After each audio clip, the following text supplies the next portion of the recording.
And let me go ahead and share my screen. All right, you see the PowerPoint? Mm-hmm. Yeah. All right.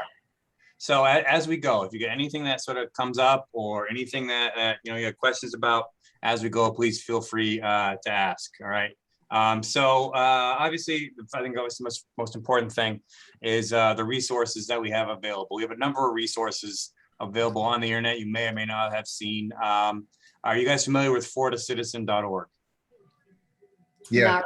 Okay, so David is, Megan isn't, so which I think shows the level of experience there as well. And we have our content site, which is Civics 360, which is perhaps our most impactful content site. 250,000 students a year use the resource. We also have a blog at floridacitizens.wordpress.com. We have a Facebook page, and Megan, I know you're on the Facebook group Florida Civics. Mm-hmm. And David, if you're not as part of that group, if you're on Facebook, and I realize a lot of folks aren't, but if you're on Facebook, I encourage you to join Florida Civics, because a lot of folks share resources, questions, ideas, and things like that there. It's a good place to be. And then we're also on Twitter at Florida Citizen and at Frey Institute. So I think, and David, you're obviously very familiar with item specs. So as we sort of talk about these, so I'd love if you sort of jump in with anything you want Megan to know that I don't cover relating to the item specs. And so Megan, have you had a chance to get your hands on the item specs yet? Yes. All right. So before we jump into the item specs, are there any questions you have about the item specs at this point? I haven't looked at it in super detail yet, so Okay. I don't know what I don't All right. know. So again, this is, as I think David could probably agree, this is your Bible. Okay. This is what you need to be teaching towards. You're not teaching to the test, you're teaching to the benchmarks. And I will die on the hill that there is a difference between the two. So keep in mind with the EOC at this time, and of course, this is going to be revised when the new benchmarks come into play in 23-24. But generally the EOC is 52 to 56 questions. Written at a 7th grade reading level, except for civics, concepts, and terms. Civics and concepts and terms can be written at a college level as long as they would have been taught in instruction. There is a lot of stimuli as well, a lot of primary sources, particularly short excerpts from primary sources, charts, graphs, cartoons. Generally speaking, it's scheduled for about 160 minutes, but students actually have all day to finish it. Most students don't take that long. And cognitive complexity. Most items are written at moderate complexity. So you have low, moderate, and high complexity, level 1, level 2, level 3. Basically, in sort of in layman's terms, level 1 is students have to go through one step to really think about it. And essentially what this is, and so I'll just put it here. So especially it's straight factual recall. And generally speaking, you're only going to find about 15 to 25% of the exam being that sort of question. Moderate complexity would be more like cause and effect relationships, categorizations, determining relationships, similarities, and differences. And that's about 45 to 65% of the exam. And then high complexity are going to be things like drawing conclusions, making predictions, doing deeper analysis. And that's about 15 to 25%. Now, it's important to note that there is a difference between cognitive complexity and item difficulty.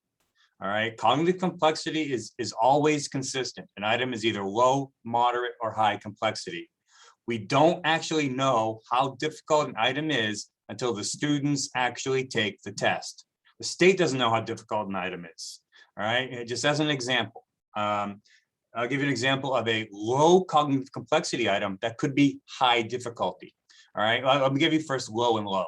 All right, so a student might get, now again, this is obviously very basic and not something you see on the EOC, but it's what I'm talking about here.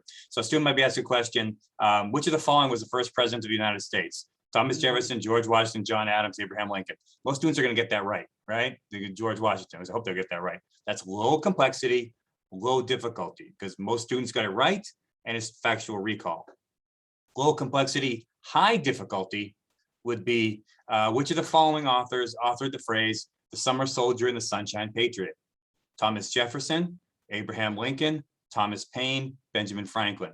Most students are likely to get that wrong. That's going to make it high difficulty, but low complexity. See the difference there? Mm-hmm. All right, so that's something to think about. So you can have students actually who get So with scoring of the assessment, I'm not going to go over that today, but in scoring the assessment, you can have students who actually get more questions right than their neighbor, but they get a lower achievement level because their item difficulty was lower. Okay. So that's often causes some confusion Mhm. on this. So, but are there any general questions on cognitive complexity? No. Now, in the item specs, and just looking at the item specs, and Megan, this is definitely more for you, I think, than for David, but just sort of looking at the item specifications, all right? We have primarily 4 reporting categories, and these reporting categories do not dictate the order of instruction. Essentially, this is just how the state tends to report or group each of the standards and benchmarks, okay? So then we have standards grouped under the reporting category. With the standards, all right, the standards are sort of the why. Why do students need to demonstrate understanding of the origins and purposes of government, for example, right? And there are 4 main civic standards shared across the K-12 curriculum, and they're all essentially the same, right? But this does not reflect instructional priorities. But our benchmark, as you can see here, with our benchmarks, there are 40 benchmarks. All right, but 35 of them are assessed on the EOC. All right, the 5 that aren't assessed simply can't be assessed as multiple choice, and they're basically referred to as also assessed. But more important than the benchmarks, and David, if anything you want to add on this, please feel free, are these right here, the benchmark clarifications, because the benchmark clarifications tell you exactly what you're supposed to be teaching relating to the benchmark. All right, so you can see here for 1-2, students have to identify the important ideas contained in these documents and evaluate their impact. And you'll notice the verb difference too. All right, one is identify, that would essentially be low cognitive complexity, and then one is evaluate, which would be high cognitive complexity. And so think about what that means for sort of classroom instruction, all right, and diversifying our instruction. David, do you have anything you want to add sort of on how you might approach the benchmark clarifications? Yeah, one of the things that as a department chair, I always tell everybody in the department that's teaching civics is that the benchmark clarifications is important, because sometimes what you do is you teach things that you don't have to teach, or you require students to know things that they really don't have to know. And actually, a lot of times you put more work on yourself and your students. So I always tell students to look at the benchmark clarification. But also, I was on the EOC assessment. Oh, you had that joy. You had a review committee. Yeah. I was on that. So we went through everything that's right here, 100 and something questions. So I'm kind of familiar with that also. But benchmark clarifications, to me, and as I always say, is very, very important. Exactly right. And ultimately, that's what you're teaching to. And oftentimes where teachers might have difficulty is in not grasping. So for example, they may be giving students a benchmark assessment to determine where they are. Maybe their students are constantly failing 1-2, for example. The problem may not be that kids don't know 1-2. It may be that the assessment item is on a benchmark clarification they didn't actually address, right? So make sure that you're doing both there. Now, getting to David's point, the content limit is just as important, because the content limit tells you how far you actually go. All right, it sort of constrains things. Just as an example, with 1-1, for example, 1-1 addresses the Enlightenment. Essentially, and students have to essentially talk about Locke's ideas and Montesquieu's ideas. All right, the content limit for that says that students actually don't have to identify Locke and Montesquieu. You just have to identify the ideas. And students are only required to do Locke and Montesquieu. And David, you may have seen this among your teachers. I know a lot of teachers I've worked with who teach the Enlightenment desperately want to go beyond Locke and Montesquieu, right? But students are, that doesn't mean you can't do it, but just keep in mind that students are not going to be assessed on this. Can I use another example? Please, feel free. Yep. That's just like now, and Megan, I'm sure you're probably on like citizenship right now, right? And some teachers want to teach the whole naturalization process, but in the content limit, it's telling you they do not need to know every step in the naturalization process. So that's why a lot of times we always go over Right. The benchmark clarifications and the content limit. Right. And something to think about as well is there's no reason your students can't have access to these as well. All right. One of the things I tell folks to do, and I've done myself, is give it to parents. All right. So the parents know what actually is being taught in the classroom. This could also potentially deal with any, shall we say, political issues that tend to come up over the past couple of years. Yeah. All right. And then a stimulus attribute, basically, this is going to be the same for all of the benchmarks. Items generally going to use historical and contemporary documents or other relevant stimuli. And then the content focus essentially gives you additional vocabulary. Some benchmarks have additional content focus terms, some don't. So always take a look at that. Essentially, it's additional vocabulary that will help support the instruction. So Megan, any questions on the item specs here? I kind of missed when you said the stimulus attribute. What was that? So the stimulus attribute essentially is going to be the same. So all the benchmarks have the exact same statement for the stimulus attribute. Essentially, that any items relating to the content could be assessed using historical contemporary documents or other relevant stimuli like maps, timelines, charts, graphs, or tables. Okay. Okay. David, do you have anything else on the item specs? No, thank you. All right. So with resources, just wanted to throw this in here. Generally speaking, using FJCC LFI resources, folks tend to score a little higher on the EOC than folks that don't, at least based on some sort of surface research that we've done. And so what do we have to offer? Well, a lot of this is available both at Florida Citizen and elsewhere. So we have elementary, middle, and high school resources. And I'm certainly going to share the most important ones with you. And David, some of these may be new to you as well. Okay, so at floridacitizen.org, this is our main website. Everything we offer, of course, is free, right? And it's a very simple sign-up process, as you can sort of see there. And then when you go there, right, for middle school resources, just click on middle school, and you can see there from the arrow that's pointing to the right there, the resources that we have. All right, we got a Civic Action Project. We have a program called SIPS, which I'll share with you in a few minutes. Our middle school applied civics resources, which is perhaps our most important outside of Civics 360. And then we have links to the CPOMs tutorials and some other stuff as well. Okay, so our online resources, what do we have there at Florida Citizen? We have a bunch of stuff. All right, we have a lesson plan. And just so you see the lesson plan, there's an example right here. All right, and so we have a lesson plan for every single benchmark that is assessed. We have video. As you can see there in the screen, the video is not to be shown to students. The video is for teachers, all right, because it is a college professor lecturing for 15 minutes about the content in the benchmark. It's basically to help those teachers who might need a little more content support, all right?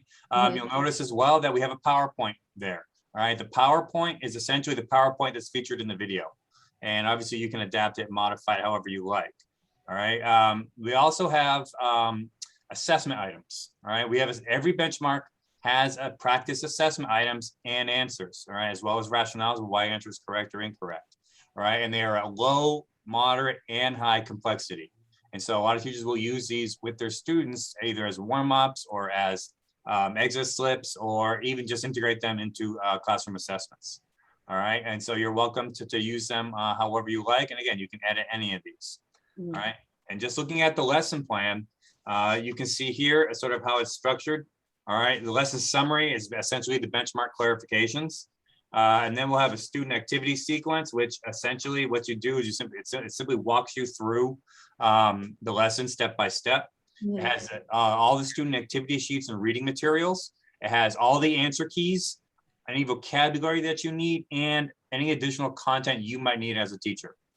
All right, and so we have one for every single benchmark that is assessed. Okay, any questions on the lesson plans?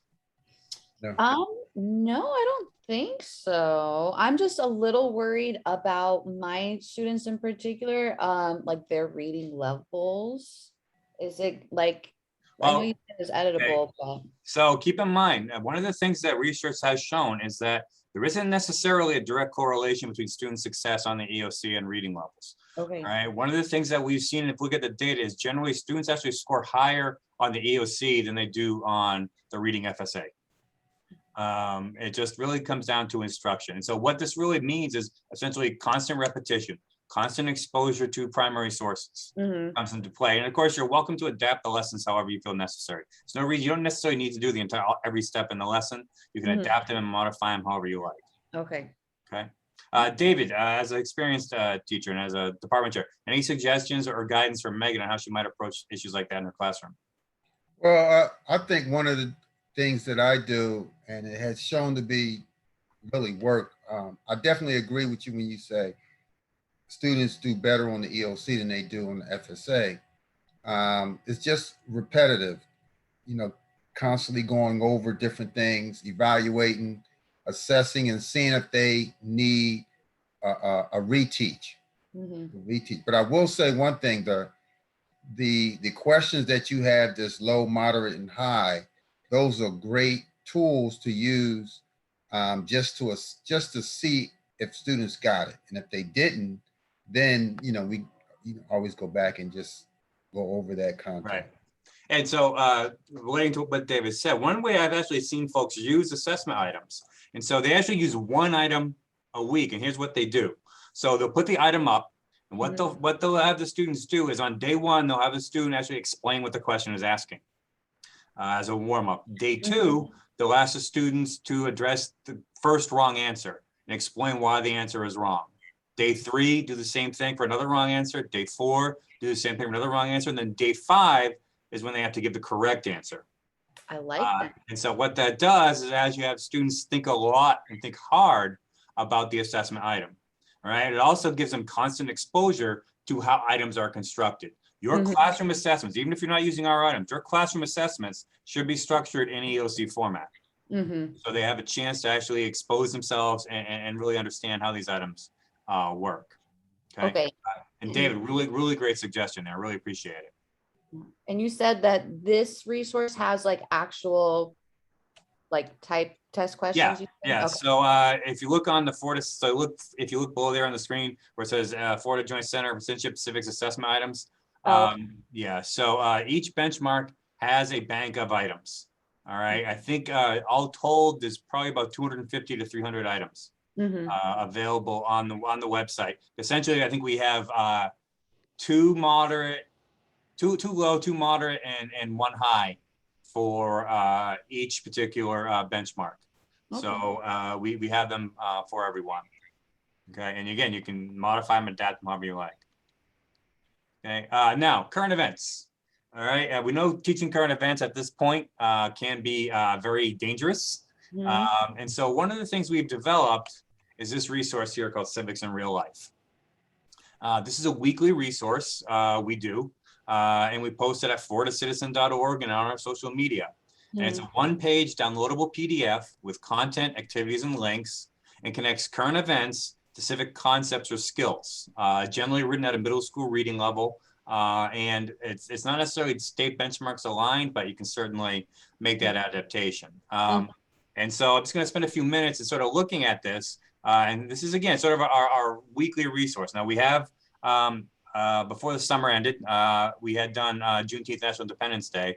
Our last two, our most recent one actually looks at select committees.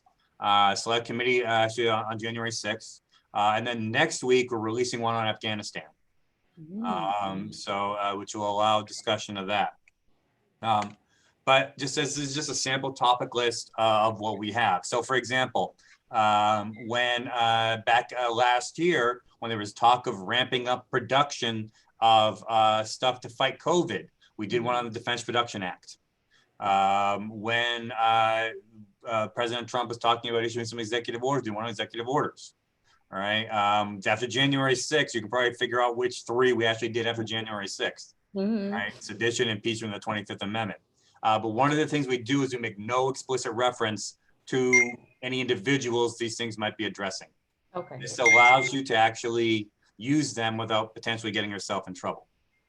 All right. And they all look the same.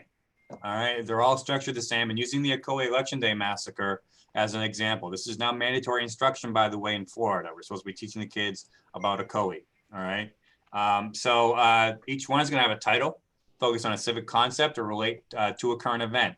And if you're familiar with Civic 360, which Megan, I don't know if you are, you'll notice that the graphic icon is the same as you'll see on Civics 360. The intent there is to allow you to make connections to that content.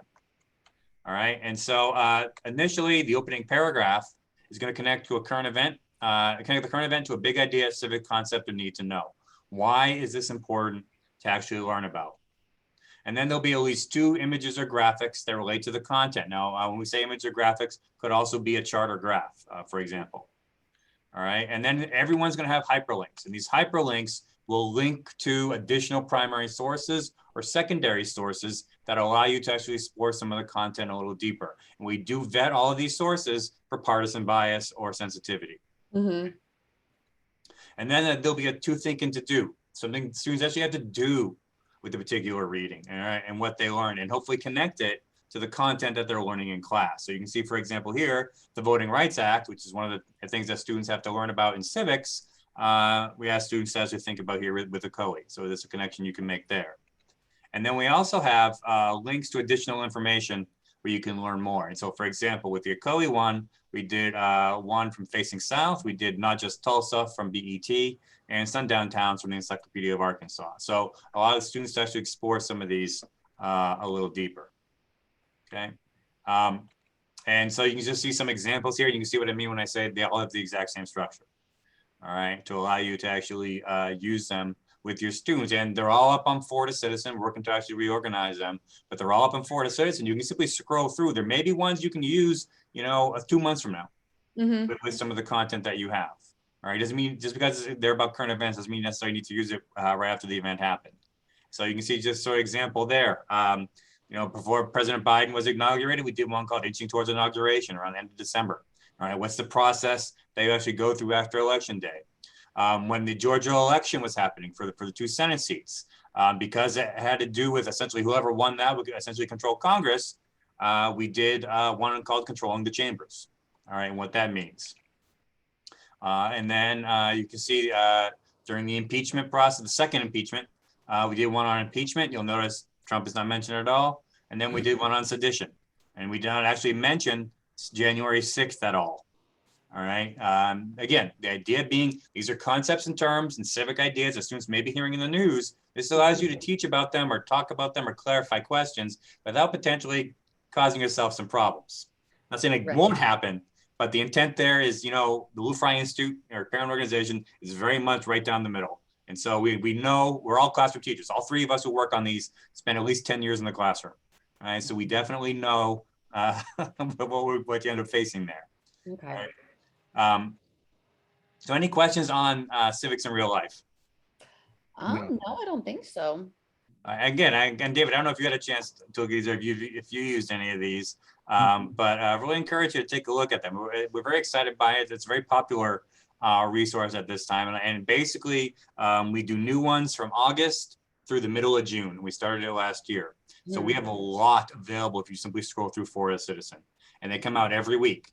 You may have seen, Megan, I post them on the Florida Civics page, and elsewhere as well.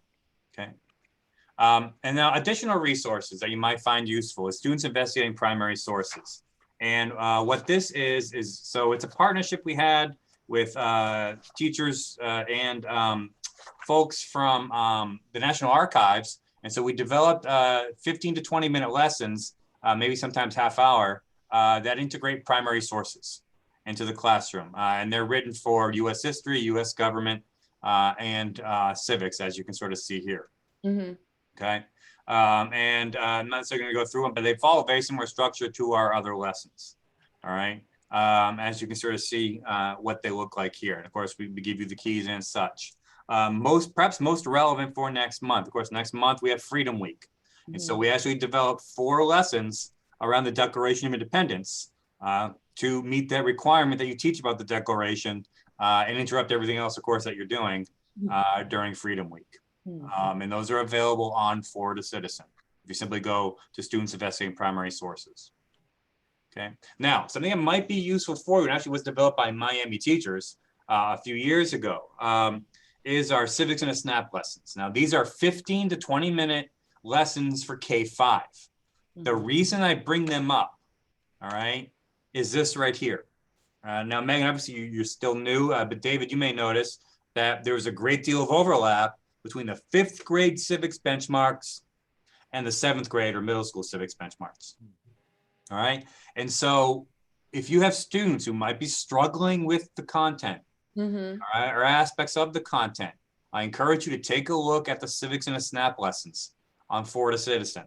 All right. And it may allow you to do some remediation or provide further support for your kids. So as you can see here, is essentially a massive amount of overlap between the 5th grade and 7th grade lessons.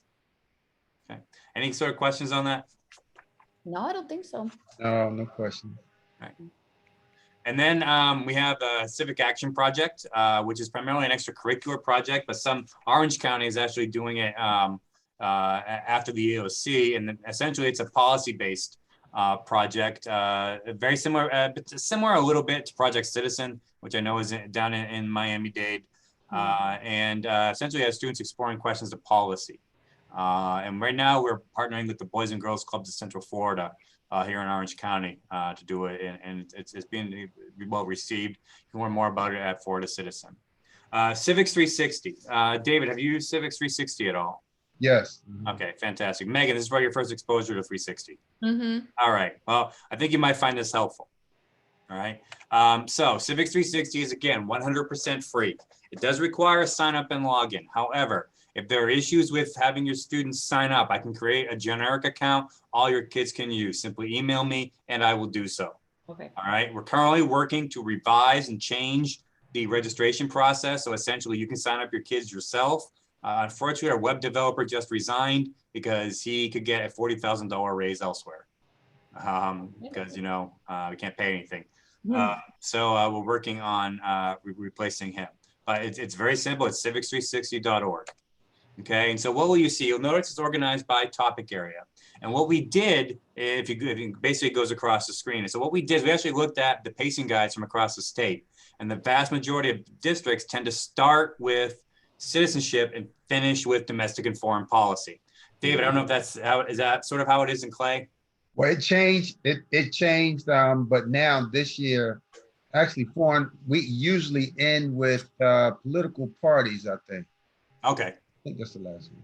All right. Well, and again, there's no necessarily right order, but that's sort of how we sort of organize it. But you'll notice that the graphics, the icons are the same ones you'll see in the titles of Civics in Real Life. Now you decide, well, you might actually use some of those CRLs.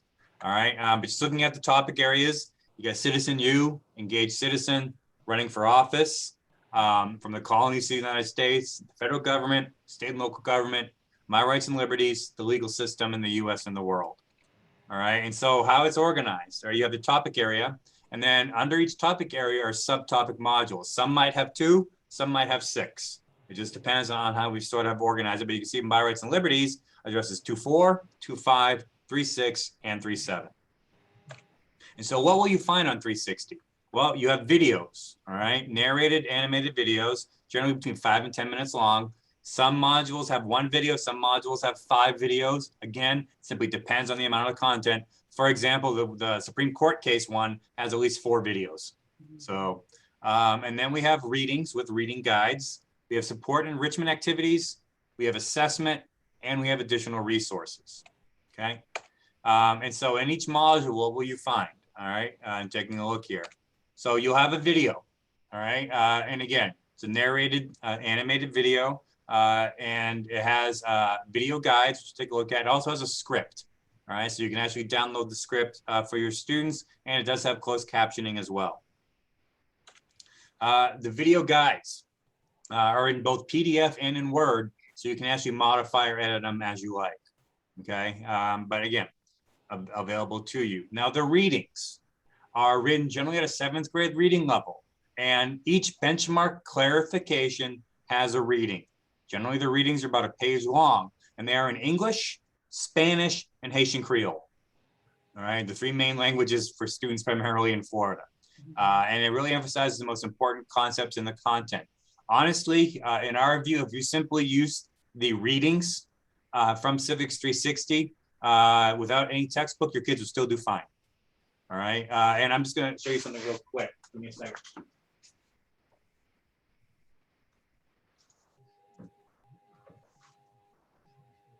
So one of the things that we did is we partnered with Xanadu, who are a self-publisher.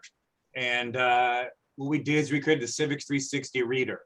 And so what this is we actually took all the readings and sent them over in the scripts, sent them over to Xanadu, and they will publish them on demand. So if you want a class set of the readings without necessarily, downloading or anything like that, you can purchase them from there. But again, what we have is free. Civics 360 otherwise is 100% free. Okay, and so those readings are available to you. And then each reading has a reading guide, which is primarily in English, which is going to be in English. The first 4 questions are always the same. 5th question is content specific. And this was actually developed in collaboration with reading specialists here at UCF. And again, though, it's written so you can, and it's written in Word, so you can actually modify and edit any of the reading questions. Okay, and then there'll be practice assessments. All right, so we have a practice assessment available as well. We also have, and generally the quiz is going to be 3 questions. We also have vocabulary practice, which is going to be a concept circle. We have a link to Quizlet vocabulary games. We also have links to the interactive lessons from the Department of Education that you'll find on Florida Students, and then some additional practice assessment items. Okay. Some modules will also include an activity, essentially an extension, that allows students to demonstrate what they've learned. And what we've done for some of them, though not all of them, is we've taken the activities from the lesson plans on Florida Citizen and put the activities alone by themselves on Civics 360. Okay.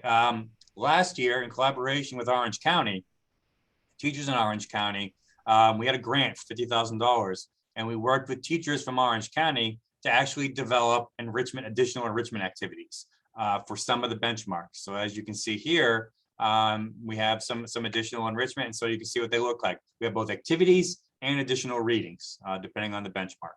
All right, so it allows you to go a little further.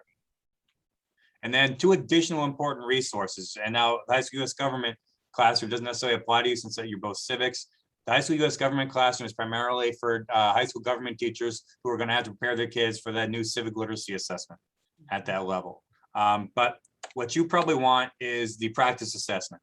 All right, we have a 60-question practice assessment on Civics 360. It is structured and modeled on the EOC. All right, and there are 2 ways to approach it. Students can do it as a 60-question assessment, or you can do it in reporting category, which is between 12 and 16 questions. But I suggest one thing you might do is write down that bit.ly link. You see on the screen. And you can always email me and I'll send it to you as well. So at this bit.ly link should take you to a Google folder. All right, and in this folder, you'll find the 60-question assessment as a hard copy, an answer key for that assessment. You'll find the Florida Virtual School Practice EOC, and you'll find a practice EOC that uses all the items from the test item specification. So that'll be a 30-question assessment. All right, so that's available for you as well. If you have any problems accessing this, please let me know. I know Google Drive is constantly changing its security restrictions at this point. So if this link doesn't work for you, please let me know. I'll send you the corrected link. Okay. For teachers, and David, if you have any new teachers in particular, your folks might appreciate this. So we have a free online professional development course series, and we will send you a certificate after completion of each course in the series. So you can get up to 20 hours towards certificate renewal, all right, towards your certification renewal. All right, the Civics Classroom is 4 courses. It's the prepared classroom, and it goes over item specs. Essentially, it's really targeting brand new civics teachers. It goes over the item specs, pedagogy, and things like that. Then we have the cognitively complex classroom. Goes over cognitive complexity and effective instruction, and actually goes over formative and summative assessment. The cohesive classroom talks about essentially how to really focuses deep on pedagogy and how to actually teach a wide variety of students. And then the constitutional classroom is really content driven. And what it does is actually features Dr. Charlie Flanagan from the National Archives talking with folks about the principles of the Constitution. And it goes over how to approach the principles of the Constitution and how you can actually approach them in your classroom. All right, so the first 3 are primarily focused on pedagogy. 4th one is content, but there is some pedagogy in there as well. It's 100% free. I do ask that you please try to score a higher score on your post-test than you had on your pre-test. Otherwise, it's just the course made you stupider. We don't want that to happen. And I feel like an idiot sending you a completion certificate. But I encourage you to take a look at that. You can access it on Florida Citizen. It is 100% free. It is 100% self-paced. All right. And each course is generally about 5 hours long. All right. So that's why I say about 20 hours. It's about 5 hours long. You'll probably finish it sooner than that. All right. We also have for U.S. history, although it's not necessarily just for high school, and actually you can take it as well, and we still send you a certificate. We have a course featuring the National Archives on the Civil War and Reconstruction, all right, and aspects of that. And then we have an additional course for high school government teachers to learn about how to actually approach the civic literacy assessment. So any questions on this PD? No, that's awesome though.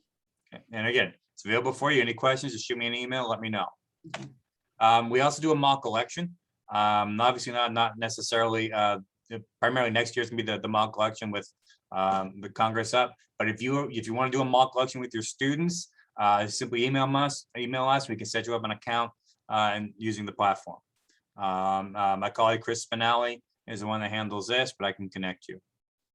And I know David Clay County does a lot with mock elections, I recall. So you guys have done a great job with that. Yeah, we did one last year. And then we also have a webinar series, a monthly webinar series starting in September. And the first one is going to be September 9th. And it's on the Charters of Freedom. And it features Dr. Flanagan from the National Archives talking about the Charters of Freedom, all right, Declaration of Independence, U.S. Constitution and Bill of Rights, and how to actually engage your students with that. And it will provide you with some lessons and resources you can use. This will be followed over the course of the rest of the year. We actually are in the process of finalizing an agreement with multiple presidential libraries. So we got the Hoover Library lined up, the Carter Library, I think the Reagan Library, and a couple others to do additional webinars around topic areas of interest. This is, again, 100% free. Just ask that you register, and I encourage you to share it with other folks as well. It really goes a little deeper than perhaps what you might traditionally be used to. Then my contact information is there, and I think you both probably have that already. So that was a lot, and hopefully it was what you were looking for. Do you guys have any questions? And David, I really appreciate your contributions here today. Megan, do you have any questions about anything we talked about, or about civics in general? Not that I can think of. I do feel a lot better about going into this. Is there any way that you can email me the PowerPoint? Yeah, sure. I can email you the PowerPoint right after this. No problem. Perfect. And I was told by other people that the big thing about civics is vocabulary. Like that's like one of the major things to make like hit. Yeah, word walls are important. I encourage you to use word walls. But one thing you need to make sure you're doing is don't just fire and forget. All right. You need to make sure you're integrating don't just pre-teach vocabulary. The vocabulary needs to be integrated into the instruction. All right. And, particularly for terms that are like federalism, for example, is the term that's going to come up again and again.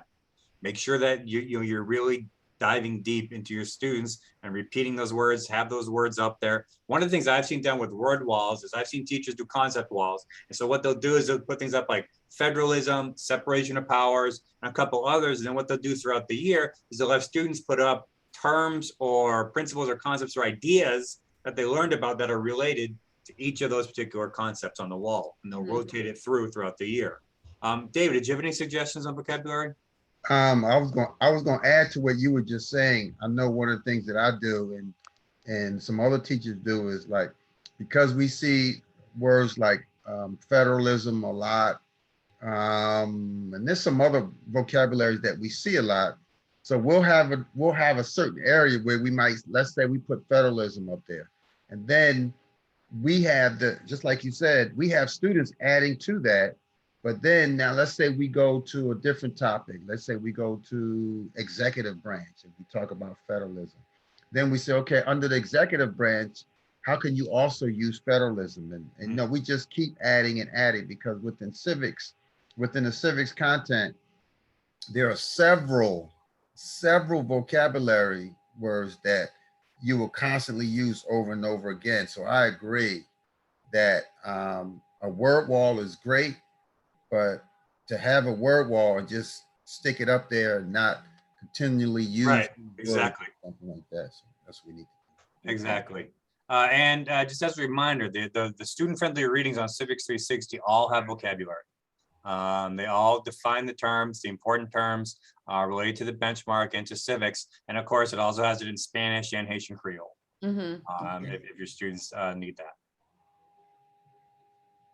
Okay. Anything else?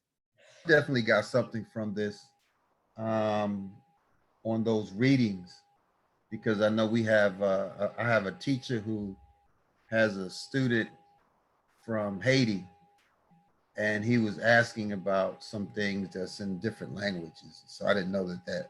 Yeah, definitely. Yeah, Civics 360. I wish we had more. We simply have no money. So we basically we hired the Orange County Public Schools translator to translate the readings, and that was like $20,000. And then what was tough for us was that they forgot to bold the terms, and so our curriculum specialist had to get a crash course in Haitian Creole and in Spanish to make sure she could identify the right terms. So, but yeah, definitely take a look. Anything else? Nothing comes to mind right now. But if something does, I'll definitely reach out. I really, really appreciate all of your help and all of the resources. Like, this is amazing. So I really appreciate No it. problem. Yeah, definitely take some time. Look at the lesson plans and stuff like that, and hopefully you'll find them useful. Definitely. All right. I don't start school until next week. So typically people start like in citizenship, just general. Right. And So are you teaching in a charter school, or are you within the district itself? You're in a charter. charter, yeah. Okay. Yeah. Yeah. So you probably wouldn't be using necessarily the pacing guide. So again, like I said, so we organized 360 based on the most common pacing guides throughout the state. So if you take a look at 360, that's sort of the order most districts go. Although, as David said, sometimes they flip it up a little bit. So folks will generally start with citizenship and finish up with 4.1, 4.2, 4.3, which only deals with foreign domestic policy. Obviously you can approach it however you like. But if you're looking for, and actually, if you go into the prepared classroom course, we have, I think, 4 pacing guides from across the state that you can take a look at. And that might help you with that as well. Okay, perfect. All right. All right. Thank you both for being here. And David, again, thank you so much for your contributions tonight. Thank you. All right. Thank you. Have a good one. Again, anything else, let me know. All right. All right. Bye-bye. Bye.